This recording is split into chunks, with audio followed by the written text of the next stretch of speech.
नमस्कार दोस्तों, मैं हूं मंगलेश वर्गिया सर और मैं आपके सामने लेकर आया हूं एक नया वीडियो जो कि हमारे अभी तुरंत ही वैकेंसी जो क्रिएट हुई है महिला बाल विकास में पर्यवेक्षक की भर्ती के लिए। उसके लिए मैं आपको गणित के विषय के लिए आपको कुछ क्वेश्चंस, कुछ ट्रिक्स और कुछ ऐसी बातें जो आपके एग्जाम के लिए हेल्पफुल रहेगी वो उसको बताने के लिए आपके सामने उपस्थित हुआ हूं।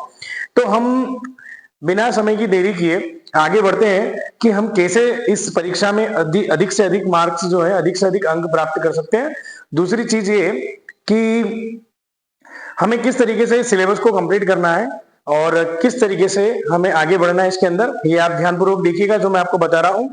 आज हम गणित के बिल्कुल बेसिक कॉन्सेप्ट की बात करेंगे और जो बेसिक कॉन्सेप्ट के मैं क्वेश्चन आपको बता रहा हूं वो क्वेश्चन जो है लगभग लगभग आपको एग्जाम में मिल जाएंगे, इस बात की 100% की गारंटी मेरी है। लेकिन वीडियो को उससे पहले ध्यानपूर्वक आप देखिएगा, पूरा वीडियो देखिएगा, स्किप ना करिएगा, क्योंकि यहाँ पर हम जब बेसिक बात करेंगे तो स्टेप बाय स्टेप हम एक स्टेप से दूसरे स्टेप पर चलने की बात करेंगे। आपको पता है अच्छी तरीके से कि गणित का कॉन्सेप्ट यही है कि जब तक हमारी बेसिक चीज क्लियर नहीं होगी तब तक हम आगे वाले कॉन्सेप्ट पर नहीं जा सकते।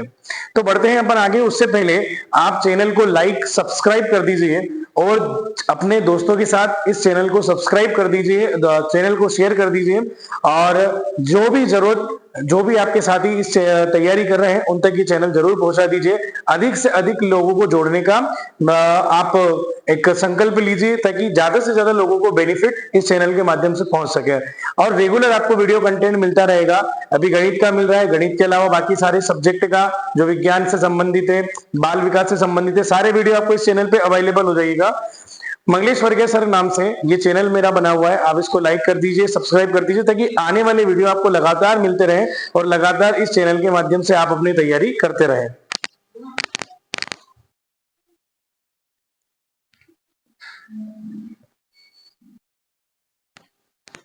जैसा कि आपने देखा होगा कि गणित में हम जानते हैं कि गणित का आधार ही हमारा अंक होता है और बिना अंक गणित की सहायता से, बिना अंकों को समझे, बिना संख्याओं को समझे, संख्या पद्धति को समझे हम आगे नहीं बढ़ सकते।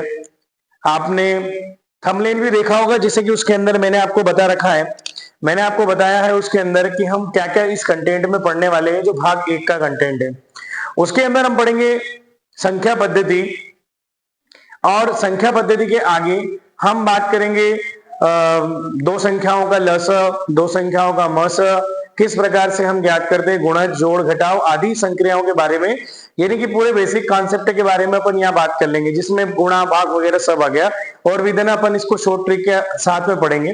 फिर इसके बाद हम इसके दूसरे भाग पर जाएंगे। तो हम देखते हैं आज हम सबसे बेसिक बात करेंगे संख्या पद्धति की। संख्या पद्धति में आपको ये बताना है कि संख्याओं के प्रकार कितने होते हैं और उनसे जो बनने वाले क्वेश्चन है वो क्वेश्चन कैसे हमारे बनते हैं। तो देखिएगा बिल्कुल बेसिक तरीके से मैं आपको यह समझा रहा हूं। मैंने लिख दिया आपका, आज शुरू कर रहे हैं हम संख्या पद्धति। हम बात करेंगे संख्या पद्धति में। संख्या पद्धति का मतलब ही यही होता है कि संख्याओं के प्रकार कितने होते हैं। क्या आप क्या कर सकते हैं कि जैसे मैं पढ़ा रहा हूं तो आप सिंपल नोट्स अपने हिसाब से भी वीडियो को देखते हुए तैयार कर सकते हैं ताकि आपको जो है प्रैक्टिस होती रहे, आपका रिवीजन होता रहे साथ में। और इसके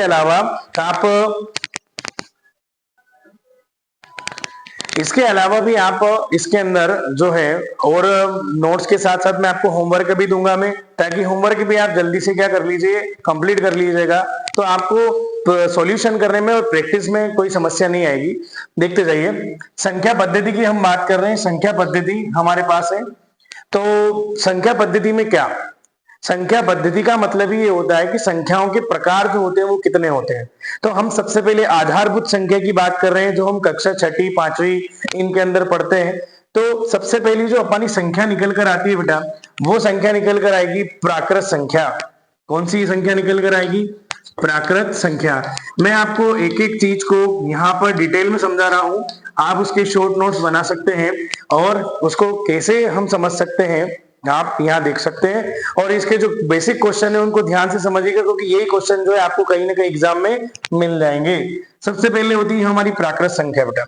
प्राकृत संख्या किसको कहते हैं? तो प्राकृत संख्या वो संख्या है जो जीरो से शुरू होती है। इसको इंग्लिश में बेटा नेचुरल नंबर कहते हैं। इंग्लिश में नेचुरल नंबर्स कहते हैं। इंग्लिश में नेचुरल नंबर्स कहते हैं और इसको हिंदी में प्राकृत संख्या कहते हैं। तो नेचुरल नंबर्स को हम प्राकृत संख्याओं को एन से प्रदर्शित करते हैं। क्या से प्रदर्शित करेंगे? आपको बताया क्या से प्रदर्शित करेंगे? पर एन से प्रदर्शित करेंगे। किसको प्रदर्शित करेंगे? प्राकृत संख्याओं को। प्राकृत संख्या वो संख्याएं होती है जो आपकी एक से शुरू होती है और अनंत तक जाएगी। जब तक आप गिन सकते हो तब तक ये प्राकृत संख्या जो होगी चलती जाएगी, रुकेगी नहीं। तो 1 2 3 4 5 6 ये हो गया आपका 7 8 और ऐसे करके अनंत तक। जब तक आप गिन सकते हो तब तक ये संख्याएं चली जाएगी। प्राकृत संख्या एक से शुरू होती है। कहां से शुरू होती है? फिर समझ लीजिए। प्राकृत संख्या आपकी एक से शुरू होती है और कहां तक जाती है बेटा? अनंत तक जाती है। फिर उसके बाद हम बात करते हैं कि इसमें सबसे छोटी प्राकृत संख्या जो मैं आपको बता रहा हूं वो समझना बहुत जरूरी है। सबसे छोटी प्राकृत संख्या, आपको उत्तर मालूम पड़ गया होगा कि सबसे छोटी प्राकृत। तो भैया सबसे छोटा कौन? जो सबसे पहले आया वो सबसे छोटा। सबसे पहले आया कौन? सबसे पहले आने वाला कौन है? एक आया। तो सबसे पहले एक आया तो सबसे छोटे ही एक है। तो सबसे छोटी प्राकृत संख्या जो होगी वो कौन सी होगी? एक होगी। लेकिन अब आपको जो दिक्कत आएगी वो ये बताने में दिक्कत आएगी, दूसरा पॉइंट इंपोर्टेंट, कि भैया सबसे बड़ी प्राकृत संख्या कौन है? सबसे बड़ी क्या आ गई बेटा? प्राकृत संख्या। सबसे बड़ी प्राकृत संख्या बेटा कौन? सबसे बड़ी, छोटी की बात नहीं कर रहे अपन। सबसे बड़ी प्राकृत संख्या कौन है बताओ? तो सबसे बड़ी प्राकृत संख्या जो है, सबसे बड़ी प्राकृत संख्या, यहां पर हम देखें कि हम कितना बड़ा जा सकते हैं, कितनी बड़ी संख्या गिन सकते हैं। तो बड़ी से बड़ी 8 से बड़ी 9 से बड़ी 10 से बड़ी 11 से बड़ी 12 हजार 10,000 लाख है ना। तो इससे बड़ी कितनी? तो हम देख सकते हैं, हम अनंत तक गिन सकते हैं। तो इसमें क्या लिखेंगे अपन? असंभव।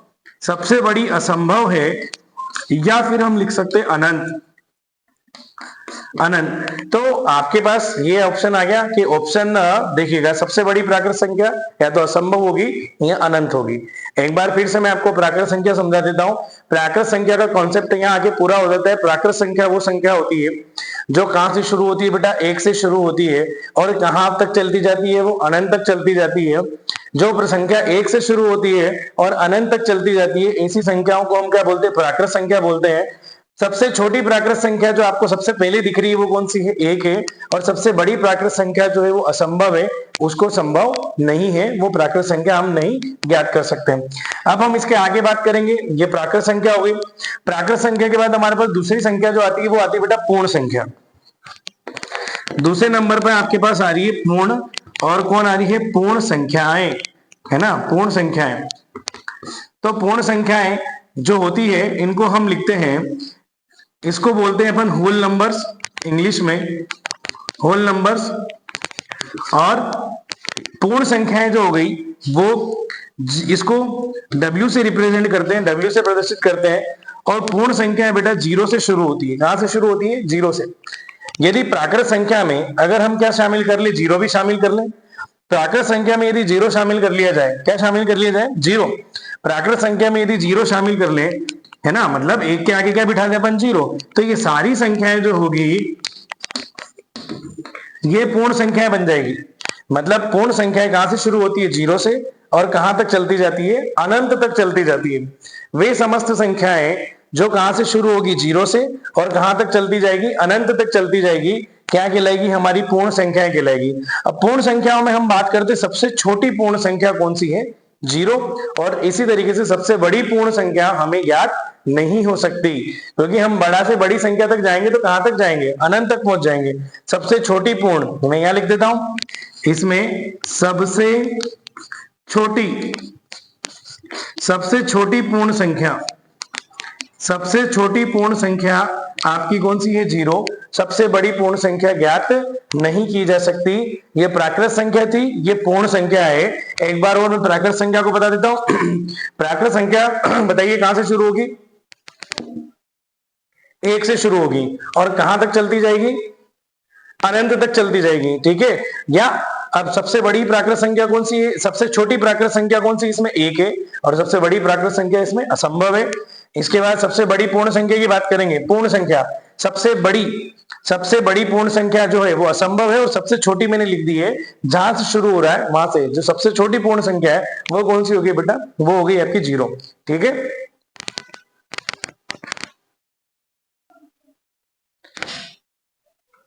जैसे कि हम इसमें बात करें, हमने अभी समझा प्राकृत संख्या क्या होती है, पूर्ण संख्या क्या होती है। इसके बाद हम आगे बढ़ते हैं तो थोड़ा सा अंतर देख लेते हैं कि प्राकृत और पूर्ण में अंतर क्या होता है। एक बार और देख लीजिए, प्राकृत संख्या को n से प्रदर्शित करते हैं, 1 2 3 4 5 और ऐसे करके करते हैं अनंत तक। सबसे छोटी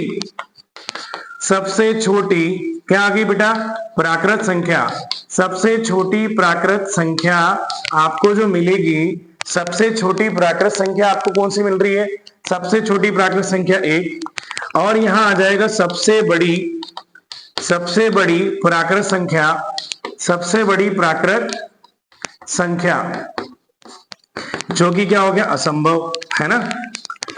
इसे हम कहीं से प्रदर्शित करते हैं, n से प्रदर्शित करते हैं प्राकृत को। पूर्ण संख्याओं को हम जानते हैं कि पूर्ण संख्याओं को हम W से प्रदर्शित करते हैं, ये 0 1 2 3 4 5 और ऐसे अनंत तक। सबसे छोटी कौन सी संख्या, पूर्ण संख्या। सबसे छोटी पूर्ण संख्या आपकी हो जाती है कौन सी, 0। और सबसे बड़ी, और क्या लिखेंगे, सबसे बड़ी कौन सी संख्या, पूर्ण संख्या। सबसे बड़ी पूर्ण संख्या आपकी जो हो जाएगी, सबसे छोटी क्या आ जाएगी, पूर्ण संख्या, जो कि हो जाएगी 0। सबसे बड़ी पूर्ण संख्या जो होगी वो होगी असंभव। ठीक है, अब मेरा क्वेश्चन जो है वो यहां पर आपसे ये बनता है, थोड़ा सा लॉजिकली सोचिएगा और मैं जो क्वेश्चन पूछ रहा हूं वो बताइएगा। मेरा प्रश्न ये बनता है, क्या प्रश्न बन रहा है मेरा, क्या सभी प्राकृत संख्याएं, क्या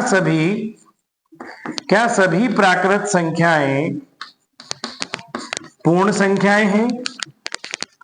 प्रश्न समझिए, क्या सभी प्राकृत संख्याएं पूर्ण संख्याएं भी है क्या, जितनी भी प्राकृत संख्या है क्या पूर्ण संख्याएं हैं, क्या सभी प्राकृत संख्याएं आपकी पूर्ण संख्याओं में मिल रही है क्या, तो बिल्कुल मिल रही है। इसका उत्तर हाँ होगा। सारी की सारी प्राकृत संख्या हमें कहा मिल रही है, पूर्ण संख्याओं के अंदर मिल रही है।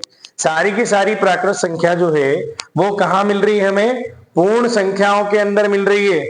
समस्त प्राकृत संख्याएं कहाँ मिल रही है, पूर्ण संख्याओं के अंदर मिल रही है। इसलिए हम ये कहेंगे कि सारी की सारी प्राकृत संख्या जो होगी वो पूर्ण संख्या बनेगी।